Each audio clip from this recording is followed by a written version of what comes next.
நாடாளுமன்ற தேர்தல் நெருங்கி வரும் நிலையில் தமிழகத்தில் எந்த கட்சி யாருடன் கூட்டணி அமைக்கப் போகிறார்கள் என்கின்ற எதிர்பார்ப்பு அனைவரின் மத்தியிலும் எழுந்து வருகிறது.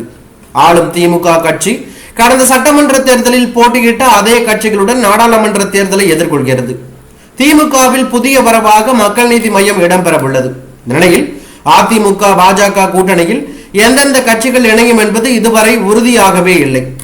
இந்நிலையில் மேலும் கூட்டணி கட்சிகளுடன் பேச்சுவார்த்தையும் தொகுதி பங்கீடும் நடந்து வருகிறது.